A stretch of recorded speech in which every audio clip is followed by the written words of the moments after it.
We are in this moment just because of the essential narcissism that overtakes all of us, certain that this is the most complicated time. With that arrogant posture, we actually diminish ourselves. And so when we go, this is the worst time, I go, actually, the revolution was much more divisive. The Civil War, the period after the Civil War called Reconstruction, World War II, the greatest cataclysm on earth. What happens is that you find that a study of the past just gives you perspective.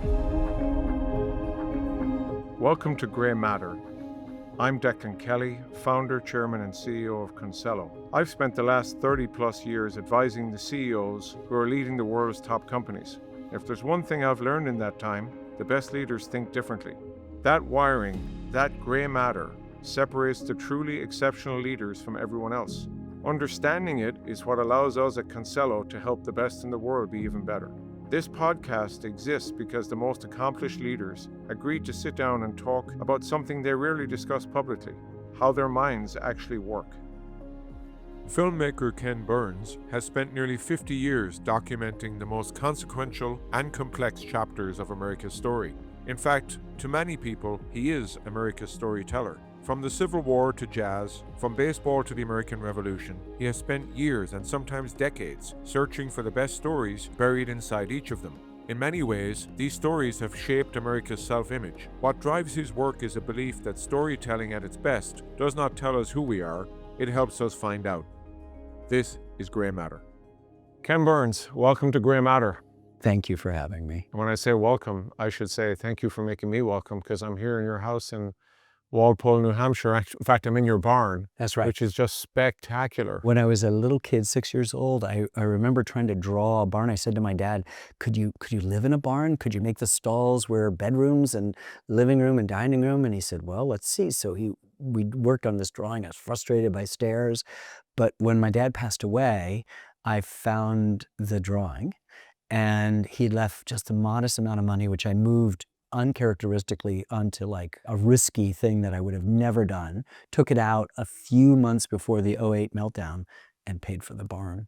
I love that. My dad's barn. And there's so many things in here that represent you. Yeah. And everything that is relatable in terms of the American story. When I was driving up here through this beautiful countryside, and I'm here interviewing the person who has interviewed more people perhaps in history and being interviewed more often than anybody else.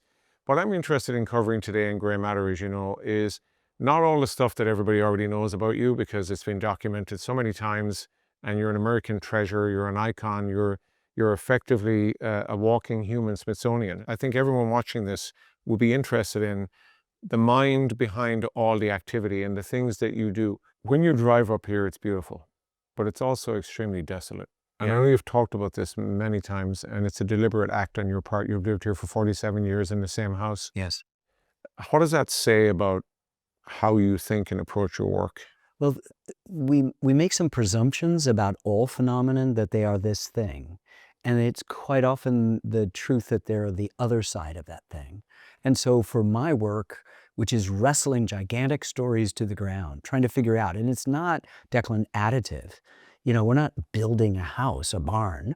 We're subtracting. We have 500 hours of material for the American Revolution to get down to 12. So it's the process of distilling it is this process that is incredibly labor intensive and incredibly solitary. In fact, in the midst of all of this splendid isolation, I go on a walk even further isolating every morning, rain or shine, whatever it is, with my dogs, a mile and a half out, mile and a half back.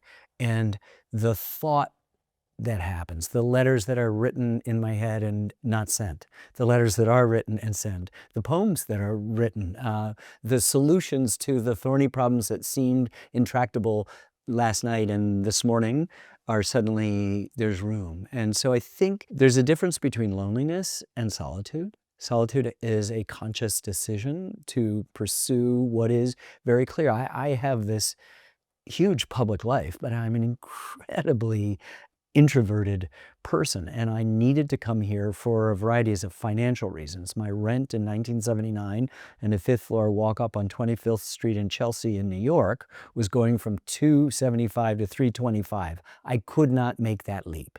And so I moved here in August of 1979 because the rent for this entire house over there was $275. And I worried that if I got a real job, and I was offered one at like an amazing salary for then, $800 a week. Like if I took that, then I'd take the footage that I had shot, most of the footage for my first film on the Brooklyn Bridge that PBS showed, and I'd put it up on a shelf and it'd still be there at 45, and I'd wake up and go, oh man.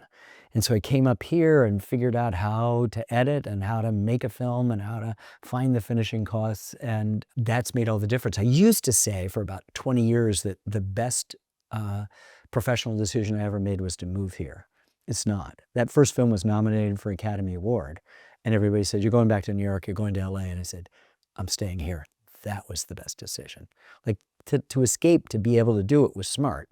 Second best maybe, but to stay and to do the opposite of what I was being told the first time, and the opposite, particularly the second time when I had a modicum of success. I mean, I moved up here and I think we lived on $2,500 a year. I cut the wood, we heated the house with wood. It was really to the edge, but I ended up owning my films. I ended up being able to not have a suit above me saying shorter, longer, sexier, less sexy, more violent, less violent. That's liberating. And so another way of putting it is that if you don't like any of the things, it's all my fault. And I want it to be that way. I don't want to have to be at a dinner party and say, well, they wouldn't let me use that person. I really wanted to interview him. I thought we could use this piece of music. I thought we could have that scene in it.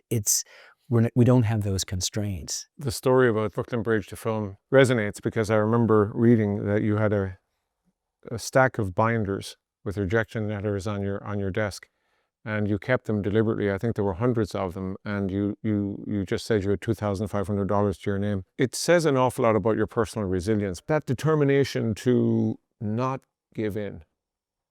It's all over your work. Yeah. Where does that come from? Suffering, loss. I don't know how to put my mother was sick my entire childhood until she died when I was 11, almost 12. That is the formative thing that I think about every single day of my life. I don't know how. In some people, it leads to dissipation, to tragedy, to other things. It's actually been this engine of not only, I think, creativity, but also this ability to withstand the inevitable vicissitudes. I looked 12 years old. People thought I was trying to sell them the Brooklyn Bridge. And so I really felt that, George Washington was very much about that. He had humility. And I realized that humility is a hugely important thing. None of us are getting out of here alive. And the only communication occurs between equals. The second I make you bigger or smaller, there's no chance at a connection between us. And so I felt that by putting those rejection letters, here I had this Oscar nomination framed in the office, but there were these 2 3-ring binders with hundreds of rejections that you could be reminded that none of us get out of here. Do you feel like you have, at this stage, 40 plus years doing this and achieving what you've achieved, are you conscious of being the guardian of history? Do you feel the weight of history on your shoulders? Do you feel like the awesome responsibility that you've created for yourself? Or are you just being busy doing it? Are you I often ask musicians about this, and people who are painters and artists, and you ask them, do they step back from it and go, wow, let me take a look at what I've done? Do you ever do that? Or do you ever sort of sit there and say, you know what, that's great, but I'm too busy doing the next thing? You've got so much in your catalog already. There is a little bit of the red shoes ballet. That is to say, you put these gifted slippers on and you can't stop dancing. So there is this momentum to almost like a drug addiction to the ability to participate in process. But it is process. So you don't feel that weight of that you're Mr. History or that you've got something. My own internal demands are much greater than that. But at the same time, you do have a chance. You can't be a good filmmaker. You can't be a good person without that ability to step back and have a reflective moment where you understand your relationship. A lot of it comes with interaction. People say, God, how could you work on something for 10 years? Weren't you bored? And you go, no. it's giving it up that's so painful and so hard. And so the last 6 months, year, in the case of the revolution, is the decompression chamber as you're proselytizing. You're an evangelist for this show. And then you meet people. Oh, my dad and I watch the baseball series every January when there's no baseball. My dad just died, but I just had a chance to share the series with him. Or my great-grandfather was in the Civil War, or, whatever it is. And then you realize, oh my goodness, this has been a connection. I met a woman who, in a business meeting, came up to me and said, after the meeting, I just felt, I didn't want to tell you in advance, but 25 years ago, I went to the hospital and I was given a death sentence. I wasn't going to live. And my husband and I went home and we put on the Civil War series. And, and she started to cry and I started to cry. And then you realize this has effect, but I don't want to dismiss that at all. That's what you want art to do. That's what you want. You can't build a bridge without 1 and 1 only equaling 2, or a barn. But you want a piece of work like this to be equaling 3, that the whole is greater than the sum of the parts. So what is that thing? And I don't think you can ever fully describe it, but that's what you're tilting towards always. It's in this woman's decision to look at black and white photographs from the Civil War, this bloody battle, as a way to absorb her imminent mortality. It didn't happen, thank goodness. Something changed. It's that powerful a thing that I'm interested in, not just in my own work, but in life itself. You exude happiness and contentment, and you exude positive energy. And I know that's not always how you channel the way you think and the way you work. You've mentioned about your mom, of course, being such a formative part of how you grew up, and losing her when you were almost 12. And it's almost like the source code for grief is found in your work. And I was at a play in New York last night. Daniel Radcliffe was playing in a play about this concept of grief, and found a way to even demonstrate joy in the midst of all the sadness and use it to empower the audience to see there's another way through the light. You have done this in a way for 45 plus years, where you've embraced this concept of grief in a way to enable people to see you and see what you're working on differently. How do you maintain that balance, this ability to live with this kind of feeling of grief for a very long time, but yet have this positive energy that comes through your work at the end of every piece of work you do? I told Anderson Cooper, who is dealing with grief, Right. on a weekly basis, daily basis in his own life, that the half-life of grief was endless. And he started to cry.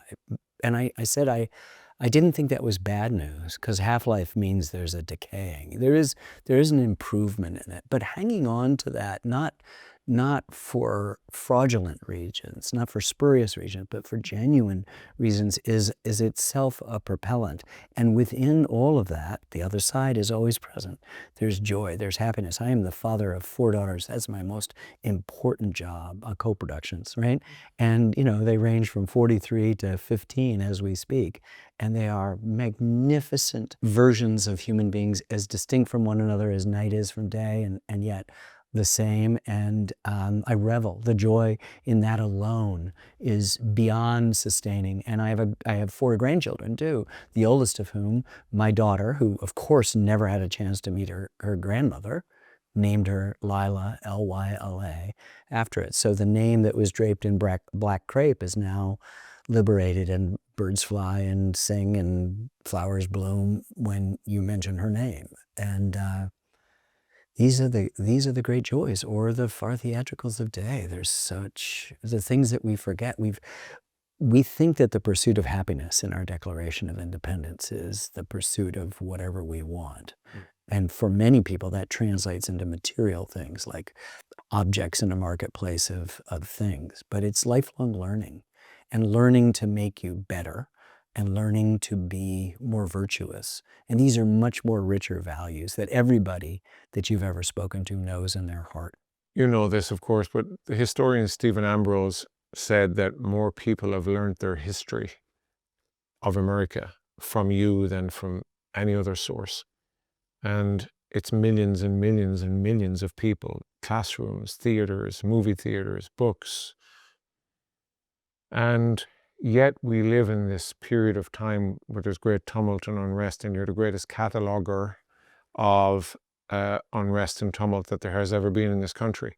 And I've heard you talk about the narcissism of the present, this whole concept that we're living right now in what must be the most tumultuous time of all. But of course, you've demonstrated that that's not accurate. Exactly. I almost feel like there's a need to re-educate the American people and the world about that topic, because that is what we're living through right now. Is that one of the things that drives what you're trying to do with all of your pieces of work, or not? No, there's nothing that's driving me other than to do a good job of telling a story. There's this idea that you've got a hypothesis about something, or you've got a theory on how something should be presented. It's not. It's like collecting the material and figuring out what's a good story, but more importantly, a true story, because I work in an area where, it's about true stories, not just about this. In our editing room, we have a sign that says it's complicated, right? And it means that if you've got a good scene and it's working, but you find new and destabilizing information that might make that scene lesser, you go ahead and do that, because that's the higher good. So we are in this moment because of the essential narcissism that overtakes all of us, certain that this is the most complicated time, that because we're alive, we must know more than Socrates knew, or Aristotle, or any of those guys in togas and whatever it is, or certainly the guys in powder wigs at our founding. And the fact is that with that arrogant posture, we actually diminish ourselves. And so when we go, this is the worst time, I go, actually, the revolution was much more divisive in time. The Civil War, the period after the Civil War called Reconstruction, horrible time. World War II, the greatest cataclysm on earth. The Depression before that, the greatest economic dislocation. The Vietnam era, all of that is. So what happens is that you find that a study of the past just gives you perspective. It'd be like somebody who's taking different accounts that they have in a mutual fund, and they're saying, well, that lower performing, that higher. If I go to lots of different mountaintops, I get several different perspectives. And I can now give you a version of the past that's informed by scholarship, that's informed by the passage of time, that's informed by the amount of time that public television, bless them, give me and allow me to take to tell these stories. And then I'm also confronting the moment by not saying, isn't this so much like today? Because everything, human nature doesn't change. So everything that happened, the people that you meet back in the 1780s are the same as the people you meet today. They just, have different clothing and they speak a little bit differently, but it's the same quantities of virtue and venality that you would find anywhere. And that what you want to do is disenthrall the present from its navel-gazing sense of centrality. It's historical knowledge competing with historical perspective. Right. So I think what you want to do is tell a story, which is basically, Shelby Foote once said this to me, God is the greatest dramatist. So what that means is, and then.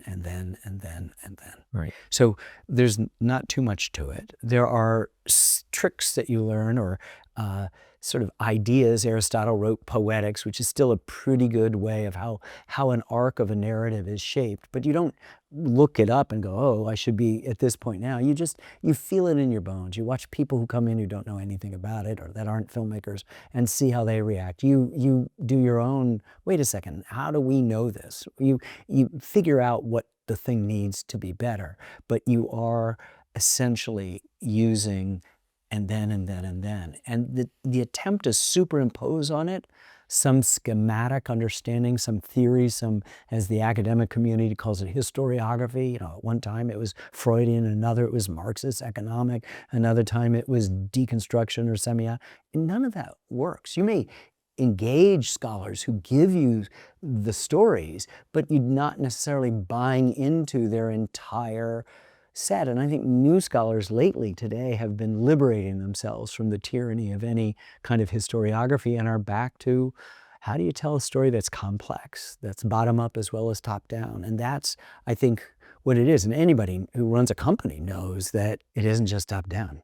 I think the method that you have deployed, and I don't mean just the Ken Burns method as it's become known with the scan and pan and everything that Apple did in 2003 to bring it to life. I'd love to have been a fly on the wall in 1975 when Jerome Liebling served as your inspiration in Hampshire College, and you walked out of there and you had a perspective that was radically different than many people, and still is today. And it has maintained itself over 40 years, 45 years. And I've read extensively about it, and I find it fascinating where you see the awesome responsibility of a still photograph and it's a message, and you look at the use of a camera and what it does as being something that's an active act that somebody does deliberately to produce a result and an outcome. Exactly. There are very few people in the world who look at an inanimate object and attach a moral responsibility to it the way you do. And I think it's fascinating. Most people don't understand that's the whole freaking point. That's the whole point. It doesn't matter what you're talking about. It's that relationship to that thing. And that comes from Jerome Liebling and what he did. I had a moment that was so interesting on my last film, sort of the final thesis that I did before I left Hampshire College. And the whole project had been formed by his ethos. And I was screening him, just the two of us, back in a machine room, because that was the only place that the film students could find a place to set up a machine behind the main lecture hall. And we're going through it, and I'd been working there alone, solitary, and he pushed back on something. He said, I think you should do it this way. And I went, I know, I think this is the way to do it. And he goes, I pushed back again, and then I watched him let go. And it was both terrifying And liberating. It was like jumping off a cliff without a parachute. I go, he just saw something in me which he was going to let go. We stayed friends to the rest of his life. He was still a teacher, a mentor, a father figure in many, many ways. When he passed away in 2011, I set up a little shrine of pictures of him and things of his that he gave me over time. His pictures adorn many of the pictures on the wall. He's still present, and I can hear that sense of responsibility to that object, to the intention behind that object, to that, which is much more important than whatever the moment is about. And so I think being up here gives you a little bit of the elbow room to then not constantly do battle with the rest of the world, which doesn't want to operate that way. What have you done for me lately? Judge me quarter to quarter, whatever like that. You don't still, own an industry if it's just judge me to quarter. You have to have some long-term vision, and more important, you have to have an internal compass. Because I think long-term vision is one thing, but internal compass is the other, that you know how to just treat these things, the ordinary, as sacred. And the truly great people, the truly great purveyors of any skill, and you've covered many of them, Muhammad Ali, George Washington, you can go through the Roosevelts, you can go through Jackie Robinson, all the different people that you've featured in your diverse movies all across 45 years. They all have one central thesis, which is that if you don't obsess with what you do, you don't become the best you can be at it. And if you look at what you have done, I read an interview somewhere where a female editor said one time that you were running through a movie and she spotted that 2 frames of the movie were missing, and they equated to 2/12ths of 1 second. Yeah. And for 1 hour, you looked at it and were able to pick that out. And the rhythm of the people's voices as the backdrop to the movie. This level of attention to detail is just as comparable as what Ali had to do to become the greatest in the world. Absolutely. And so is that a constant inner fight that you have with yourself every day as you think about doing this? Or are you someone where it comes naturally to you? Nothing ever comes naturally, but I think there's always present that kind of friction, that every time the runner, no matter how practiced they are at marathons, lifts their foot, there's friction, there's gravity. So I'm not conscious of overcoming it every day, but you understand that you make a decision. I'll give you an example. In The Revolution, we locked it, which means it's done. You promise the editors, particularly the sound editors, you're not going to change a frame, because if you do, back in the analog days, it's a disaster, because you have to change what had been 5 tracks now is maybe 50 tracks or 75 tracks. But we learned from a scholar that even though we had 2 other scholars that said it was 16, well, let's just make it up, 16 battleships, 16 months, 16 dead, that number may not be true. And so the narrator, I was the narrator through 99% of it, but we brought the narrator in, he'd read it, he'd come back for a day of rereads, everything was gone. So we searched for the word perhaps, and we found a perhaps, and we copied it and we put it in front of the perhaps. Now, even that scholar who was questioning that. If he had seen us do 16, he wouldn't have written an angry letter. He would have gone, you know, I think they're not quite right. We don't know for sure. But the perhaps made us sleep at night. And there's no one on earth that we were doing it for besides ourselves. But if you do that, if you are good when no one's looking, Right.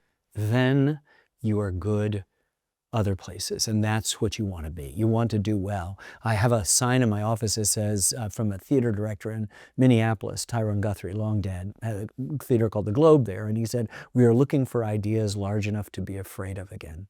It's not a very good grammatical English sentence, but you get it. You want to learn how to bite off more than you can chew, and then learn how to chew it. And then I think we've done that, either by juggling 2 or 3 or 4 projects at once, or taking on a big subject that seems undoable. I remember when I told my dad in the Christmas of 1984, I finished a book on the Civil War about the Battle of Gettysburg called The Killer Angels, a novel. And I said, "I know what I'm doing for my next film." And he goes, "What's that, son?" And I said, "The Civil War." And he goes, "Oh, really? What part?" And I said, "All of it." He walked out of the room shaking his head like my idiot son, you know. And fortunately, he lived to see that it turned out okay. That, would you say, was really the one that changed it all for It you? didn't change it all. So the first film, Brooklyn Bridge, was nominated for Academy Award. That's a big, big deal. The third film, depending on how you're counting, the Statue of Liberty, fourth film, nominated for Academy Award. That's a big deal. I felt after that I had a kind of financial security. I thought, wow, you know, I've really got 6 figures in the bank. I've got some insulation. I'm doing all right.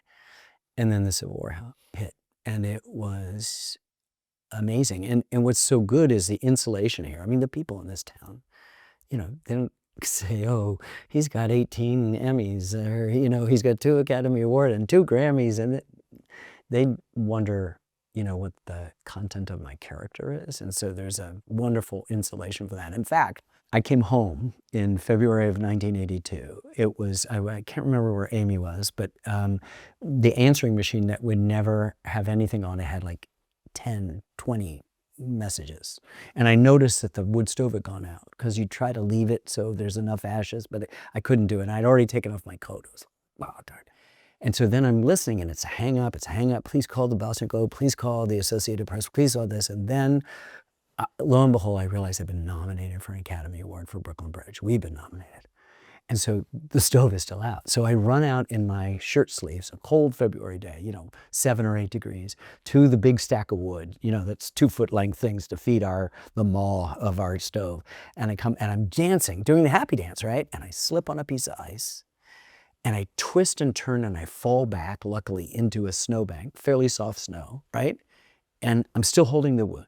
My shirt pulls up in the back, and my skin is melting the snow, and it's dribbling down my pants. And I start to laugh, because I realize the gift no nominee up to that point or ever since, and certainly not that day when they were finding out the information, ever had that, I won't say humiliating, but the humbling experience of saying, still gotta light the fire in the stove. You still have to heat your house. That has stayed with me as this great gift. I can still remember. I know which shirt I was wearing. I know the weight of the wood. I know the coldness of the trickle down my back. And it was the greatest gift I could possibly get. It's extraordinary. It leveled it and reminded you of our fragility. You know, these are all good things, but this was some message, you know? After that point, you, I think, talked in the past about having the freedom to make choices and using your gut to figure out which movie you think would be the best one to make, and so on and so forth. But nevertheless, I know you're working on the Reconstruction period now, but if you look at the entire, you know, panoply of choices that you've made, I think several of them bring up topics that are so topically relevant today. For example, baseball and Jackie Robinson and the whole subject of race in our society, which is still so topical and relevant today, and perhaps always will be. When you were going into it, did you know that that was where this was going to end, or did you? No, I just knew that if you told a complete story, we're a country born under, we know when we were born, like exactly when we were born, and what? Second sentence of the Declaration, we hold these truths to be self-evident, that all men are created equal. Stop right there. The guy who said that owned hundreds of human beings, never saw fit to free any of them, never saw the contradiction, the hypocrisy of it. And so set in motion, both symbolically and literally, an American narrative that is always there. If you scratch the surface, I can count on the fingers of one hand the number of films that don't deal with race. Not because you go looking for it, but because as you're excavating, it's always there. And I still have room enough to snap my fingers, you know? So it's an interesting thing. And I've gotten lots of criticism from critics, from even scholars, from certainly other colleagues, from friends, from people, general people who write letters and say nasty things about that. And you know, when Barack Obama was inaugurated, people say, now will you stop talking about race? And I held up the Onion magazine, who's the satirical magazine and newspaper, that said, for January 20th, 2009, black man given worst job in nation. And I said, watch what happens. And to their credit, most of the people have come back and said, I'm sorry, race is at the center of this American story. It's not something you can find to February, the coldest, shortest month. It's always there. So in your excavations, in your emotional archaeology, as I've called it, you come across it and you have to do it. And it's there in Jackie Robinson, obviously there in Muhammad Ali. It's there in the American Revolution. It's there in, you know, even the Shakers, who were, you know, radically accepting of everybody. It's there in Reconstruction, this project we're working on, which is the period in which Churchill famously said that the victors write the history. Well, in the case of the United States, the losers wrote the history. That Reconstruction was a horrible period, and that our own homegrown Al-Qaeda or ISIS, called the Ku Klux Klan, were the heroes. That's what Birth of a Nation and Gone with the Wind suggests. And then the exact opposite is true. And to get into it is to delve into dark corners of our existence that have always been there. They're there when we're founded. They're here now as we can see them manifested. But to look at them, and the novelist Richard Powers says, you know, the best arguments in the world won't change anybody's mind, but a good story can. And so I'm interested in what a good story is, not as to have an objective of, I want to change your mind. I just want to tell a good story, knowing that as you accept it, maybe your molecules will be arranged. Something will be different. I have no game plan for you or anybody about how it should be received, but I know the totality of the reception of it, if you extend to me the extraordinary gift of your attention, is that something could change in you. And it might move you in some way, perhaps politically, perhaps socially, just perhaps in an awareness, perhaps just emotionally. I have felt something deeply about someone, and that is all that matters. And this concept of the United States of America being an ongoing, contested, unfinished project where we come within inches of harming ourselves every day. Every day. Regardless of who's in power, regardless of what period in history we're talking about. Because it's such a young country, and I can say this as someone who comes originally from a country that's been around a while, it's fascinating, yet we don't often pause to self-reflect except through voices like yours, which I guess is one of the reasons, and perhaps the primary reason, why you do it. Well, it's interesting. When my first big series, The Civil War, came out in 1990, the critics in Los Angeles at the press tour said, oh, this is so good and no one's going to watch it because everybody's watching these MTV things. Our attention span's been eroded, right? Said it about baseball, said it about the West, said it about jazz, said it about the national parks, and said it about the World War II film. They didn't say it about the Roosevelts because by that time it was no longer MTV videos at 2.5 minutes. It was YouTube, you know, kittens with balls of yarn. And but they didn't say that about the Roosevelts or anything else, because what had happened in the tsunami of all this stuff is that people were binging. People were proving that they could, you know, spend lots of time in long form, that there wasn't an attention erosion. There was just, you know, there's nothing wrong with watching a cat play with a ball. It's wonderful, you know. There's nothing wrong with a music video, adding pictures to a great song. That's fine. It was the idea that it had to be one thing or the other.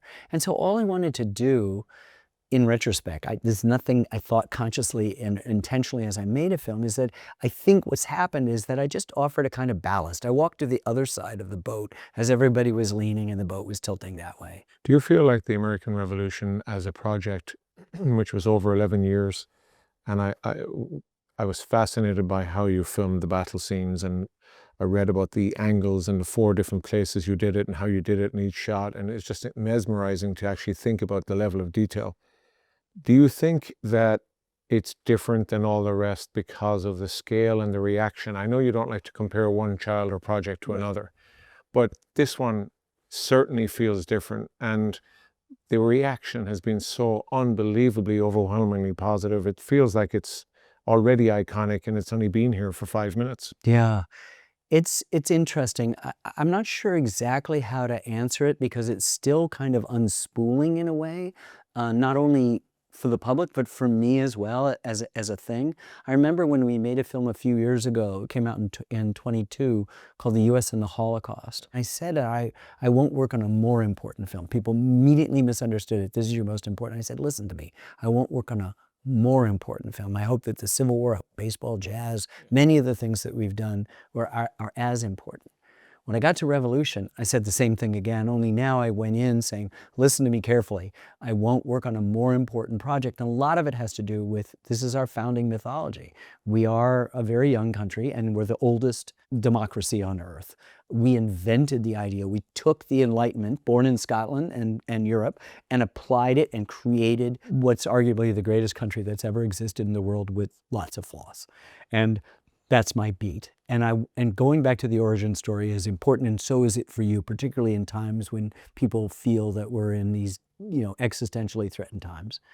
But it's also this extraordinary challenge because there's no photographs or newsreels. So you have to kind of work doubly or triply hard to bring it alive. And I think we did that in a way. I had never really liked reenactments, and yet we filmed reenactors, but we don't do reenactments. We assembled over 5 years a critical mass of footage, hours and hours and hours, which you could pick and choose and merge them with painting. So in a painting, a group of redcoats fire, and then it sort of pans into a group of live redcoats firing, or vice versa. And then there's a document that comes in and somebody's signature, and then you see the walking legs of a teenager whose this voice is. And then suddenly he's in the Battle of Long Island being blooded for the first time, and you understand through maps and 3D and CGI all of that stuff, and you've got commentary, in this case from Rick Atkinson. Washington immediately realizes the mistake he's made by leaving his left flank, and you're there.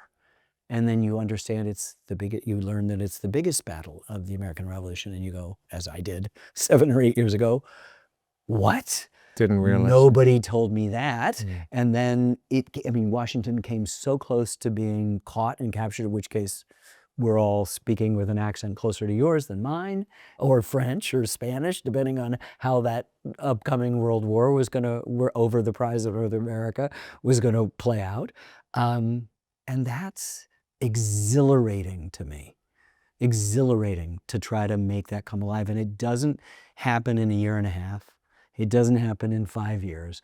We needed 9 years and 11 months from we're doing the revolution to the broadcast date, and I'm still working on it. I am out. I thought, I'd have time to breathe. I can dive back into the other projects. I'm involved in them, but I am mostly spending my time still with the American Revolution, learning more about it, figuring out ways to communicate to my fellow citizens who are absolutely certain they're divided and don't like each other, but it's sort of like a mile wide but an inch thick, and being able to pierce that veil and say, here I am. I went on Joe Rogan's almost 3-hour podcast, and he spent most of the time going, wow, I didn't know that. Wow, I didn't know that. And at the end he goes, you're a national treasure. And I thought, this was supposed to be this tough, all my aides were giving me these briefing things, which I refused to read, about how this was different, watch out for this pitfall. And he just likes a good story the way you like a good story, the way the cameraman likes a good story, the way the sound man likes a good story, the way everybody likes a good story. Theoretically, if they ever made a documentary about you, just about you, I know you're recoiling in horror here, but what would the central argument be? And not to talk about you as if you're not here, I hope you're here for another 100 years, but how would you like to be remembered? As a good father and a good filmmaker. Very simply that. I don't know what the secret is. It's, as the sign says in the editing room, it's complicated. And so there's undertow to any story. And I think that just that we had tried sincerely to try to get to the heart of who we are. I made the same film over and over again, right? It just says, who are we? And you never answer it, you just deepen it, or you go to some other corner of it and you open up that, attic door and you go, oh, there's this that you let out. But at the end of the day, it's just trying to figure out every single project. How do you tell a good story? What's the best way to tell it? How do you not compromise on detail? I mean, as I love being told in things like baseball or the American Revolution or Civil War, what we've left out. Love it. Love it. Because what they're telling you is that you're not an encyclopedia. You're not this like collection of every general, every World Series, every battle. You've chosen, you've known how to make decisions. And I had a funder wrote me and said, it's great, but I hope you don't take it the wrong way, but you left out this thing about New Hampshire, and I said, yeah, well, we did this thing in New Hampshire, and I felt that was better and more organic to the story. I love that. I told what we're missing, because there's when we're doing, an indication of your place in the society is when you have editorial cartoons. So after the Civil War, there were a handful of editorial. At baseball, suddenly this tsunami started and has barely stopped. But I showed my girls as they came off, my oldest girls, as they came off the school bus, this one that I'd found, and it was clearly somebody, me, and walking away in the distance, and these two kids are ogling this freshly signed baseball, and they said, the bubble was, ooh, Ken Burns. And my daughter said, yes, Daddy, but look what somebody brought to school today. And it showed a bleary-eyed man in front of a TV, and the TV has a thing over it that says, coming soon to PBS, OJ, a 2,720-hour documentary. And his wife, who's on a princess phone in the hall or whatever it just says, Ken Burns has to be stopped, right? And so I just, well, I hope you never are. Well, listen, if I were given 1,000 years to live, which I am not, I would not run out of topics in American history. And so there is a kind of urgency now, as I'm in my 70s, to just keep, there's so many stories that you want to tell. And that's the animating thing. That's what gets you up in the morning and just say, how can you make something better?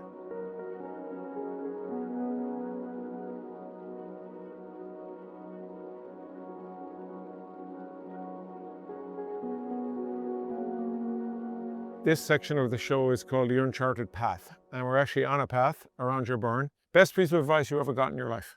It's Socratic. Just be true to yourself. Who gave it to you? Everybody's given it to me. Like the sunset gives it to me, my children give it to me, Socrates gave it to me, my teacher, Jerry Liebling, gave it to me. And if you can think of one piece of advice that you got, you chose to ignore it, and that ended up being a blessing, what would that be? Oh, it's without a doubt. Don't leave New York. Your career is over. And in fact, I never use the word career, ever. Robert Penn Warren told me careerism is death. And so I only refer to my professional life. And that's all I say. And it was because I made a decision about my professional life to move up here. I wouldn't be here if my mother hadn't died. I would just poof and disappear. And if I hadn't moved to Walpole, New Hampshire, you wouldn't be here either. One historical figure that you've covered in your life that you had a view on at the beginning and it radically changed by the time you were finished? Everybody. And that's because we tend to make everything about history superficial, and we've got some idea of who it is. We want everything to be a highlight reel. Babe Ruth only hits home runs. Well, Babe Ruth strikes out more times than he hits home run. And guess what? He only comes up once every 9 times at bat. And as you begin to inculcate that, Abraham Lincoln changes, George Washington changes. You get to know Joseph Plum Martin, who's 15 years old when the revolution begins and signs up. So everybody has to undergo this sort of reality check that they're not as bad as their worst PR and they're not as good as their best PR. What's one thing about you that nobody would really know, but you know, I'd like to know? Okay, so I think that I'm fairly OCD and superstitious. So there are huge aspects of every day of my life, and I've never said this to anybody except my closest friends, that is regimented, directed by certain things, certain way that I wash my hands, certain way that I brush my teeth, walking. I do a lot of walking. I hate being on Zoom. I'd rather take a call so that I can walk and just continually walk. And so there's lots of little rituals that I then try to invest my attention in, because lots of things become habit and routine and you lose yourself. And so I realize that these rituals have to be things that actually wake you up.